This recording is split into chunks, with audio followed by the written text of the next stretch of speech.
अब भारत एक vibrant democracy है, तो ये जो बयान है जुकरबर्ग का, ये अपने आप में अलार्मिंग है, क्योंकि पूरी दुनिया में ये माहौल चल रहा है कि जो सोशल मीडिया प्लेटफॉर्म्स हैं, एक तो महिलाओं के बारे में उनका दुराग्रह है, महिलाओं के बारे में उल्टी पुल्टी बातें होती है, बच्चों के बारे में उल्टी पुल्टी बातें होती है। मेटा के जो मालिक हैं जुकरबर्ग, उन्होंने एक स्टेटमेंट दिया है और उन्होंने दिखाया है कि कोविड-19 के बाद दुनिया में सरकार के खिलाफ जो है एक माहौल बना है और उसमें उन्होंने भारत का भी जिक्र किया है।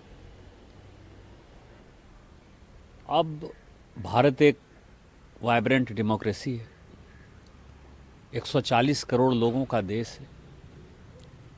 आज़ादी के बाद दूसरी ऐसी सरकार है जिसको कि जनता ने तीसरी बार चुनकर भेजा है। हम पिछली बार 303 थे, आज भी लगभग 298 299 के आसपास हैं, मान के चलिए कि 300 ही हैं एनडीए।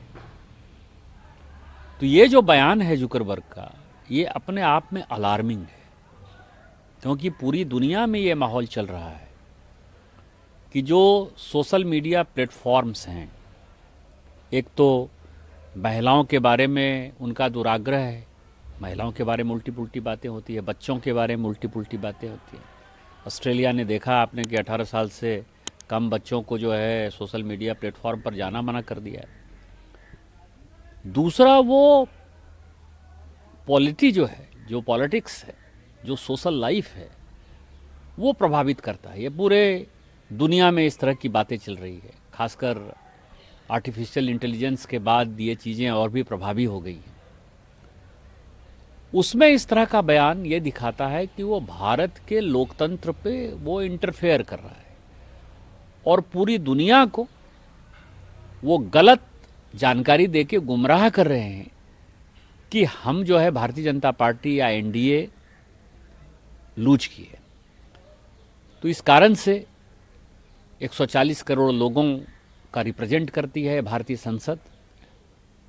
140 करोड़ लोगों ने माननीय मोदी जी को तीसरी बार इस देश का प्रधानमंत्री बनाया है, या कोई भी प्रधानमंत्री होता तो उसका जो रिजल्ट का जो परिप्रेक्ष्य है वो सही दृष्टि से उसने नहीं बताया। इस कारण से हमने तय किया है कि हम मेटा के लोगों को बुलाएंगे, उनको माफ़ी मांगनी पड़ेगी, और नहीं तो उनके ऊपर जो भी कानून सम्मत कार्रवाई होगी वो हमारी कमेटी रिकमेंड करेगी। सर, कब तक का टाइम दिया गया है इसमें उनको जवाब देने के लिए? हमारी कमेटी कल से अंडमान निकोबार के दौरे पर है। हमारी कमेटी 20 तारीख को अपने दौरे को ख़त्म करेगी और मुझे लगता है कि वहीं हम कमेटी के सदस्यों से बात करेंगे, तो 20 से 24 के बीच में किसी एक दिन उनको हम बुलाएंगे। सर, एक इसमें प्रश्न उठता है, जो कमेटी के क्या वो जो मेटा के जो अधिकारी हैं उन पर कार्रवाई करने के लिए उनके पास अधिकार है? कमेटी के पास कमेटी के अधिकार भारतीय संसद के अधिकार है, और भारतीय संसद जो है एक सॉवरेन पावर है। तो संसद के अधिकार को जो है कोई दूसरा देश चुनौती नहीं दे सकता। यदि भारतीय संसद चाहे तो वो कोई भी डिसीजन ले सकता है। आप समझिए, ऑस्ट्रेलिया में ये लड़ाई हुई कि आप पब्लिशर हैं कि इंटरमीडियरी हैं, आपको पैसा देना पड़ेगा, और ऑस्ट्रेलिया की संसद ने यह तय कर दिया कि आप पब्लिशर हैं, आपको पैसा देना पड़ेगा। अमेरिकी संसद ने जो है यदि इनके ऊपर टैक्स लगाया तो इनको टैक्स देना पड़ा, नहीं चाहते हुए भी इनको टैक्स देना पड़ा।